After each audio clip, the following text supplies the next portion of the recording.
When the war message arrived, humanity did not scream. That was the first thing the galaxy remembered later. Not the threat. Not the size of the alien fleet. Not even the deadline to IT remembered the silence. Across human worlds, there were no riots. No panique. No desprit broadcasts. Instead, there was calm. Strange calm. On streets of Earth, on colonies near distant stars, people simply stopped what they were doing and looked up at the sky. Some smiled.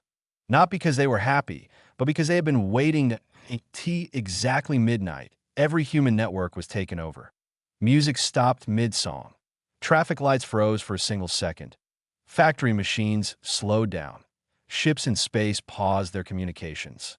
Then every screen in human space turned black. Phones, home walls, school panels, station displays, ship, bridges, medical monitors, even old forgotten terminals buried in storage rooms. All of them showed the same face, an alien. Its skin was pale gray, tight over sharp bones. Its eyes were silver and still like metal. Thin blue lines glowed under its skin. IT stood straight, full of power and pride. Its name appeared in translation.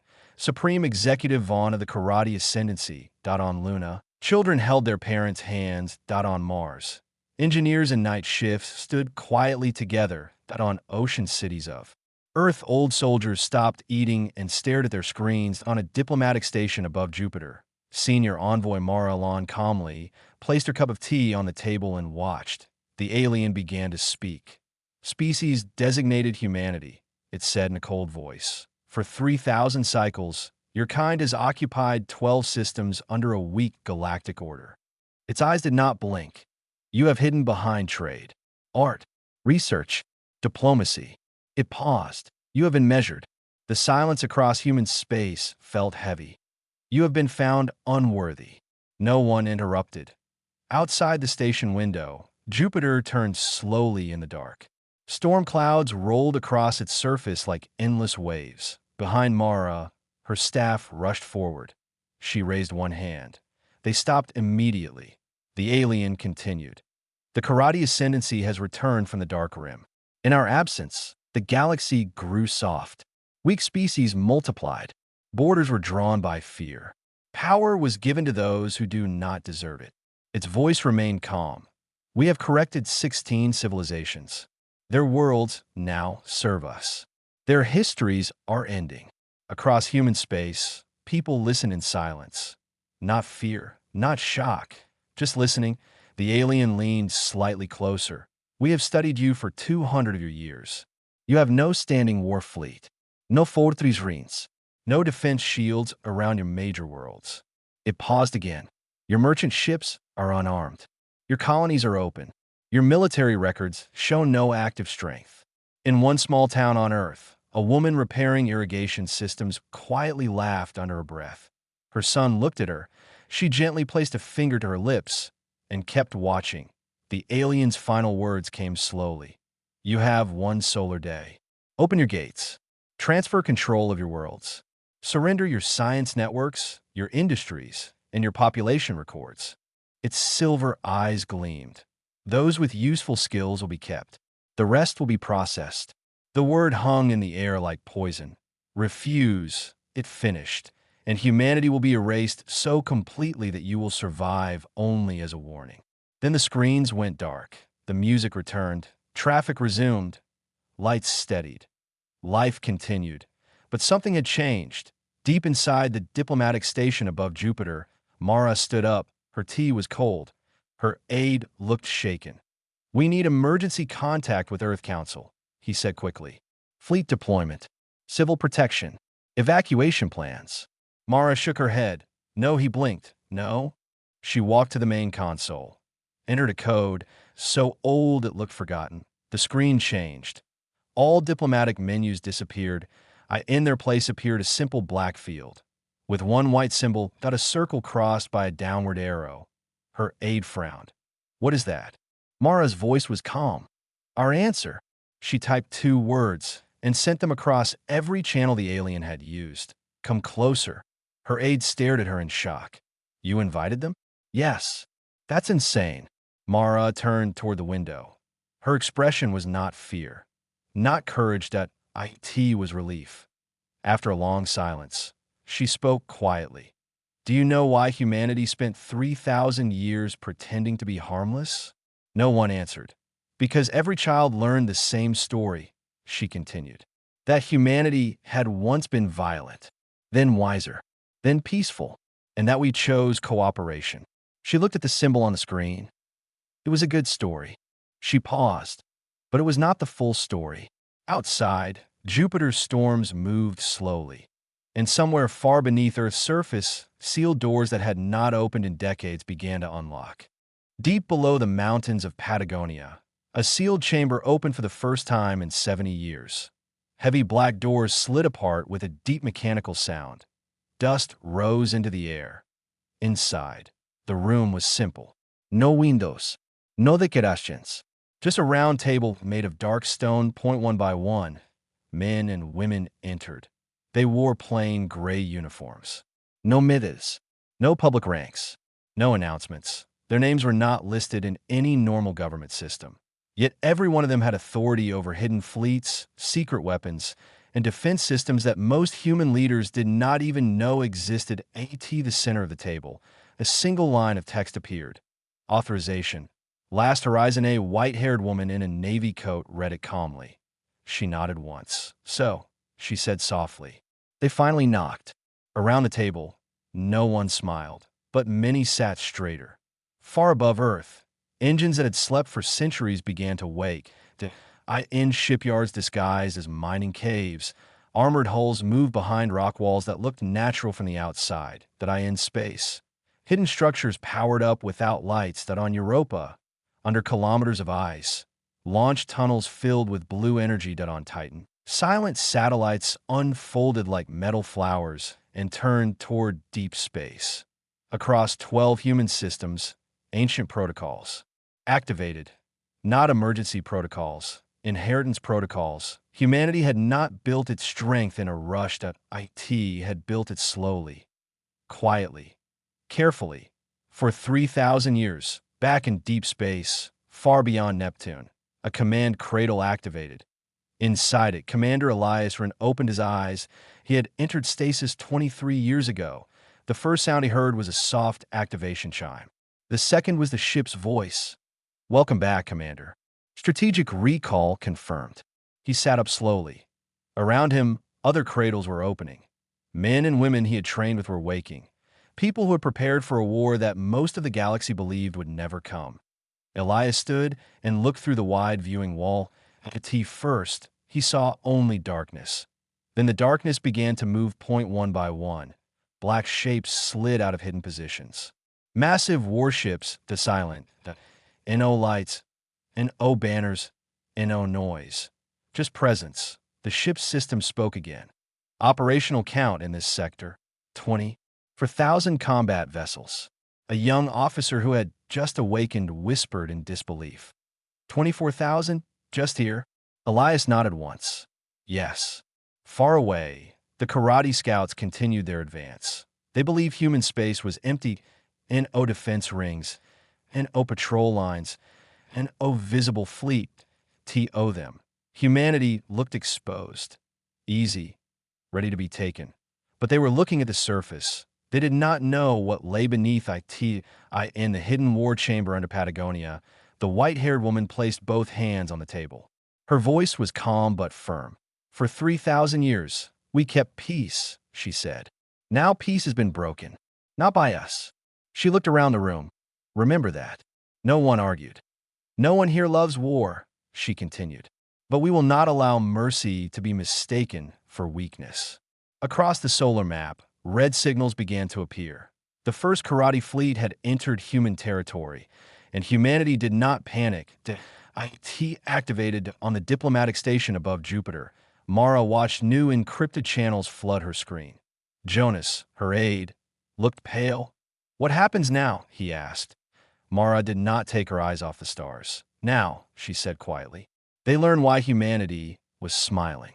The first karate fleet arrived quietly. IT exited faster than light travel at the edge of a system called Proximaura, a small human agricultural colony Point 1 yellow, star point 1 com planet, point 2 million humans, and O defense platforms, and O battle stations, and O visible warships. Commander Zurith of the Karate Ascendancy stood on the bridge of his flagship, Dominion Spear, and studied the system. His voice was confident. Confirm sensor readings. Reports came in quickly. Population present, cargo traffic only. Weather satellites active, and O heavy energy signatures, and O shield arrays, and O war vessels detected.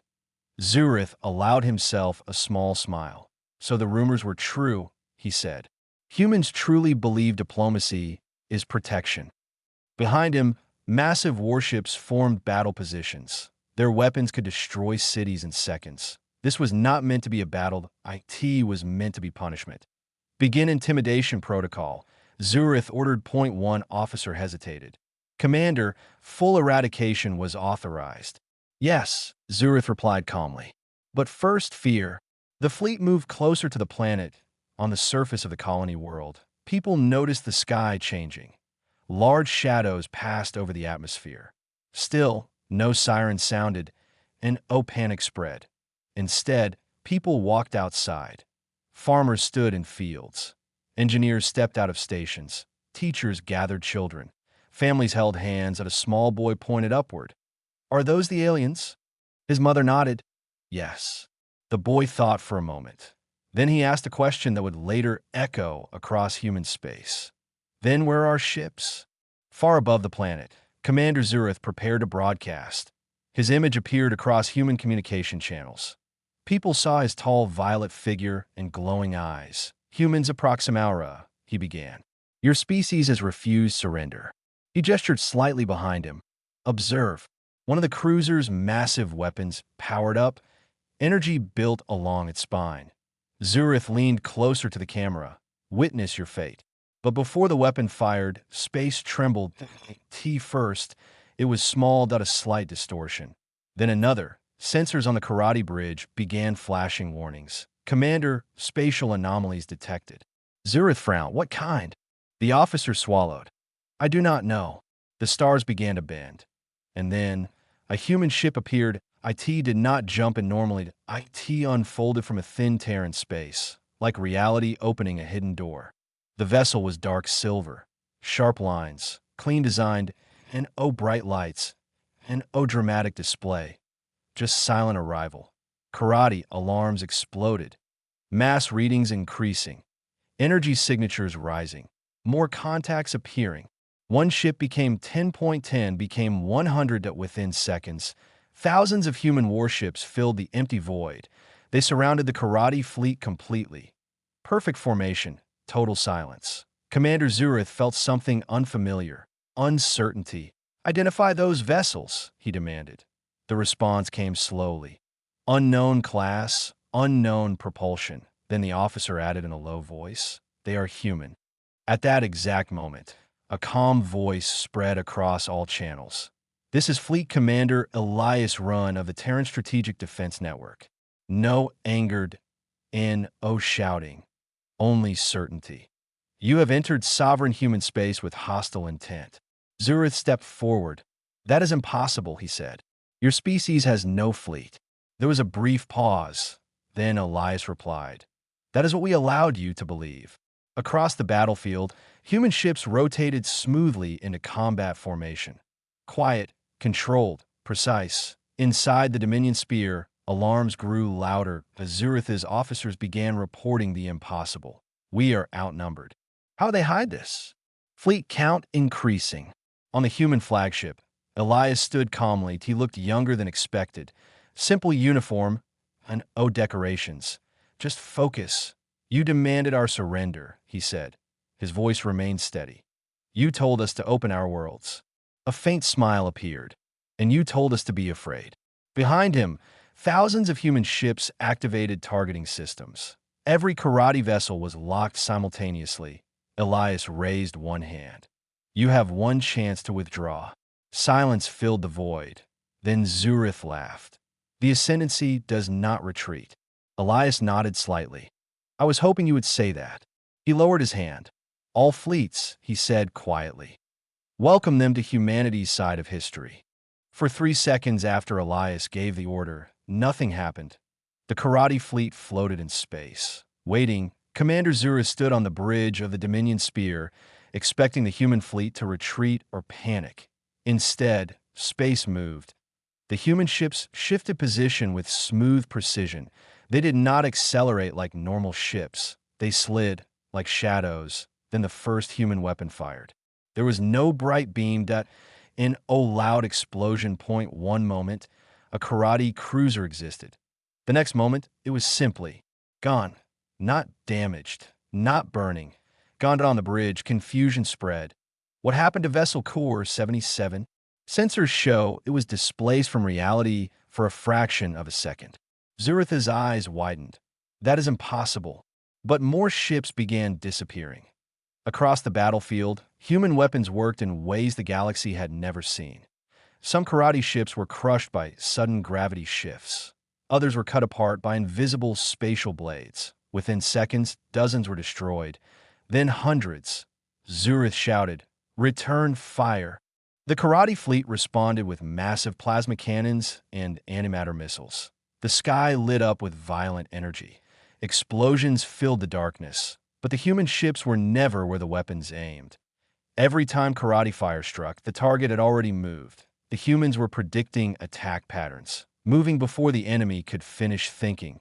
Deep under Earth's mountains, inside the hidden command chamber, the Global Defense Council watched a massive holographic map. Admiral Lyra Kane stood, calmly at the center. "Enemy losses?" she asked, and a technician replied immediately. 422 ships destroyed. Human losses? 0. No one cheered. They simply continued working. For 3,000 years, this moment had been prepared for. Now it was real. Back in space, the battle grew worse for the karate fleet. Human ships appeared from unexpected directions. Some emerged from dimensional folds. Others used advanced interference fields to shut down enemy systems. Karate formations broke apart. Panic began spreading. Commander Zurith ordered, "Regroup." But it was too late. The humans were not fighting randomly. They were targeting leadership. That a human cruiser shifted position. From its front extended a smooth metallic ring device. Energy built silently inside it. Inside the Dominion Spear, alarm screamed. Massive energy spike detected. Before Zurith could react, space bent violently in front of his ship. A small tear opened in reality. Then gravity collapsed locally. The Dominion Spear lurched sideways. Metal screamed. Lights flickered. "What is happening?" Zurith demanded. Micro-singularity created near hull. The bridge shook. For the first time in centuries, fear entered the Karate Command ship. The humans had not just prepared weapons. They had redesigned war itself. Within 11 minutes, half of the karate fleet was destroyed. The battlefield became chaos. Surviving ships attempted to retreat. Human vessels did not chase aggressively. They formed a protective wall between the enemy and the planet below. Elias watched quietly. Enemy command ship identified. His tactical officer reported, "Target is the Dominion Spear." Elias nodded, "Disable it." The human cruiser fired again. A focused gravitational distortion struck the flagship. The ship shook violently. Zurith grabbed a console. His fleet was collapsing. Navigation systems failed. Hyperspace attempts were disrupted one by one. Ships vanished or went dark. Human ships moved with calm control. No anger, no shouting. Just efficiency that on Earth beneath Patagonia. The white-haired woman stood at the table. She spoke to every hidden command network. "For 3,000 years, we honored peace," she said. "Now peace has been broken." Her voice grew firmer. "We fight not because we love war. We fight because someone mistook mercy for weakness." Across the map, red signals showed the enemy retreating. The battle was turning on the human flagship. A young officer looked at the display. "Commander, they are retreating."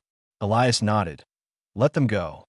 Several officers looked surprised. "Sir?" "This fleet was not the real enemy," he said calmly.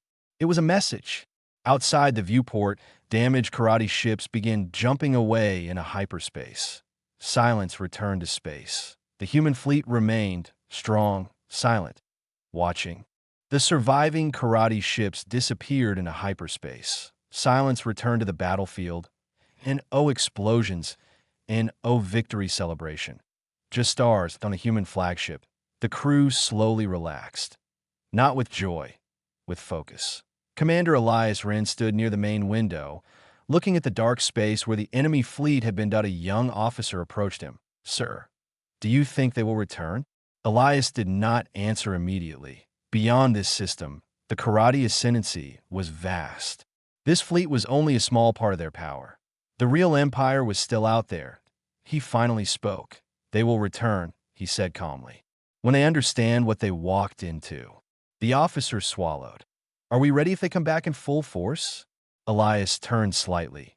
For the first time, a small smile appeared. "We have been ready for 3,000 years."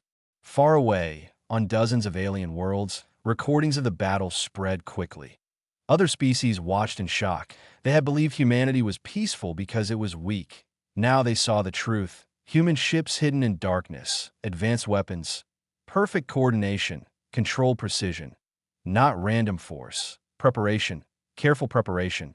The galaxy began to understand something important. Humanity had never been defenseless. They had chosen to appear that way. Back on Earth, people finally reacted. Not with panic, but with quiet pride. They had seen the same pattern before in history. When humans faced danger, they did not rush blindly. They prepared, they built in silence. They learned, they waited. The alien message had arrived expecting fear. Instead, it activated something ancient. Not rage, not revenge. Readiness. On the diplomatic station above Jupiter, Jonas looked at Mara. "The war is over?" he asked. Mara shook her head gently. "No," she said. "This was only the first test." She looked toward the stars. "They know now." Jonas frowned. "Know what?" Mara's expression was calm.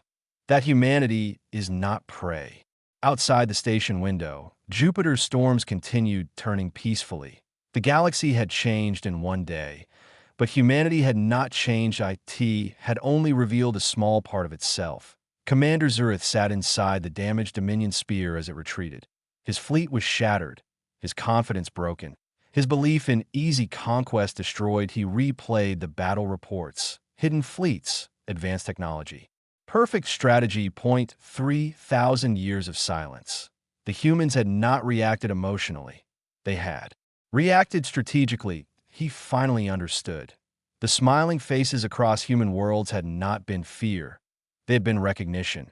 They had seen this moment coming for centuries, and they had prepared for it. On a human flagship, Elias gave the final order. All systems returned to standby. The fleet slowly powered down its combat posture. Not because they were tired, but because the immediate threat was gone. "For now," a young lieutenant asked softly. "Commander, will this remain secret?" Elias looked out at the stars. "No," he replied. "The galaxy will learn." The lieutenant hesitated. "Is that good?" Elias nodded. "Yes. Because now they will think twice before confusing peace with weakness." Far beyond the solar system, signals traveled through space. Other civilizations recorded the battle. The karate ascendancy had attempted conquest and failed, not because humanity was violent, but because humanity was prepared. The lesson spread quickly. Across the stars, a new understanding formed. If you saw humans smiling during a threat, it was not because they were afraid. It was because they had already planned the ending. Back on Earth, in classrooms, children watched the news replay. Teachers explained calmly. Soldiers returned to normal duty. Engineers resumed work. Farmers continued harvesting. Life did not stop. Because for humanity, survival was not a reaction. It was a habit. On the human flagship, Elias received a final message from Central Command. The war chamber under Patagonia sent a simple line. "Phase 1 complete." Elias replied with equal simplicity. Understood. He looked at the stars one more time. The galaxy now knew the truth. Humanity had not hidden because it was weak. It had hidden because it valued peace. But if peace was threatened, humanity would respond. Not with chaos, with calculation. Not with anger, with strategy, and somewhere in the vast darkness of space, other empires began reevaluating their assumptions because now they understood something very clearly. When the war message arrived, humanity did not scream that IT smiled, and that smile meant one thing. They were ready.